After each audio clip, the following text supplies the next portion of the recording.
Hey, what is up guys, and welcome back to the channel. So this today is one of the bigger circuit experience guides. This is Fisherman's Ranch. I know a lot of people used to really struggle here. However, I believe they may have updated the physics on the dirt and the rally since the game got released, or since people were originally trying it.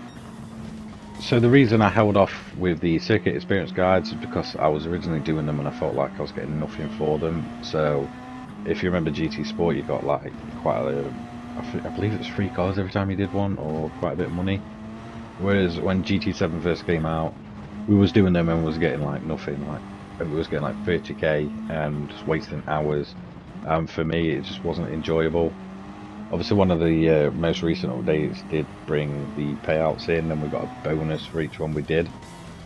And to be quite honest with you all, after I did all the gold guides for the missions and all the gold guides for the licenses, I was just a bit burnt out on just, doing these one lap or these, against the time and against the clock. I was just really burnt out on them, and at the point when the circuit experiences were just really paying low, my motivation for just doing them was just nothing.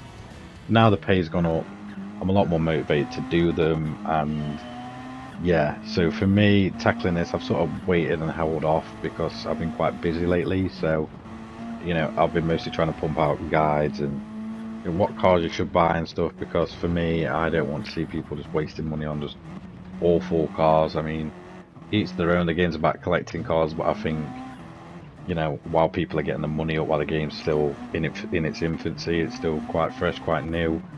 People shouldn't go and waste the money on just any car. So I've been trying to prioritize them over my guys, plus just running constant circuit experiences against the clock. I mean, I'm still kind of feeling like a bit burnt out from running gold medals all the time, because I did, I think, all the gold licenses, I think within 24 hours or 48 hours when the game released. I was just literally, as soon as the game came out, I didn't even touch the career. I was just pumping in the times to get the gold medals, and it burnt me out. Like, but here I am today with coming up towards 2k subscribers, and for me it was worth it. Like, Gran Turismo 7 is an amazing game. I've been able to base my content around it. There's plenty to do, so I'm not complaining in that way. But if I'm a bit slower to bring these guides out than some other people, it's because I'm just slowly getting my motivation back.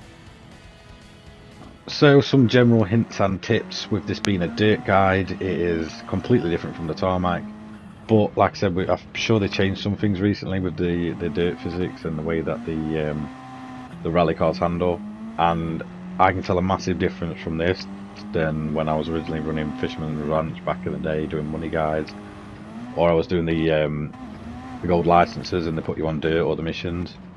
It does feel much more improved.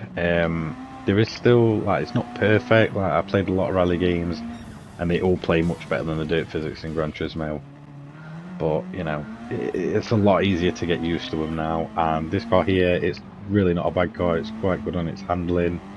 I didn't really feel the need to change much throughout. Obviously, I believe by default it puts it at 0 traction control, or if it doesn't, just don't run any, because it's awful on dirt. But I do believe it is turned off. So driving this car itself, it's just a case of mostly just driving clean, really, try and avoid the barriers, and sort of cut on the inside quite a bit, because I've noticed you get an extra boost of grip where the dirt seems to build up quite a bit on the inside. You will get quite a bit of traction there. So I'm going to get onto the actual gold guide itself and try and talk you through as best I can. So the gold lap itself, so let's do this. So it's quite difficult to really give you any pointers, but here it's sort of not really a hard break, but you want to sort of cut across, and then if you can cut across again, but I sort of went wide here. It is quite lenient with the time now. I didn't find this difficult. I believe this was my one and only run. Obviously I'm commentating on this a couple of days after actually getting the footage, but I don't actually think I did another run. I think I just did it first time. But I know a lot of people did originally struggle on this. So one thing to know while we're going through this lap is you can definitely go faster than you think you can. If you feel the car is starting to sort of not grip and go up a gear, and if you need to, go back down a gear. I do find it weird that you can sort of be in a higher gear than you think you can, but just trust me, it works, and it will get the car sort of, you know, gaining momentum a lot quicker than just keeping it in one gear and just spinning constantly, like revving the car. On the jumps, like there, let go of the throttle if you need to when you land. I find that shifting up a gear really does help keep the grip on the car, and you won't slip out as much. So these tight ones, I went down to first for a little bit to get the back end out, and then back up to second. I do find this helps, you know, propel the car off and gain a bit more grip.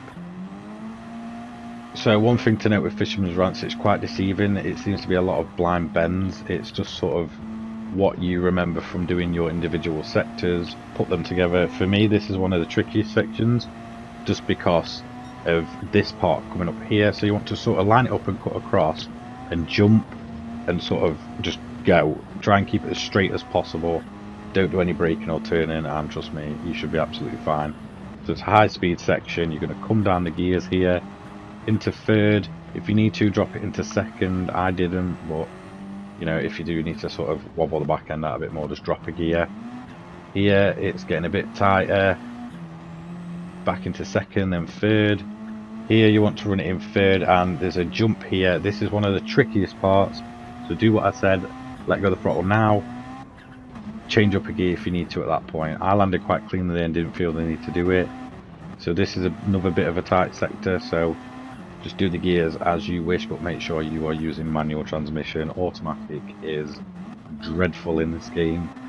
So manual transmission, drop the gears. It's kind of obvious where you need to do your gears, but on the tight sections, just go down, you know, lower gears to kick the back end out, high gears to, you know, regain your grip. This part here can be a bit deceiving, but you want to hit it full throttle. There you go, I just did the upper gear bit on the landing because it helps keep the grip.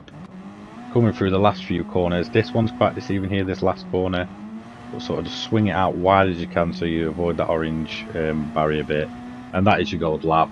Thanks for watching, guys, and I'll see you in the next one. Cheers.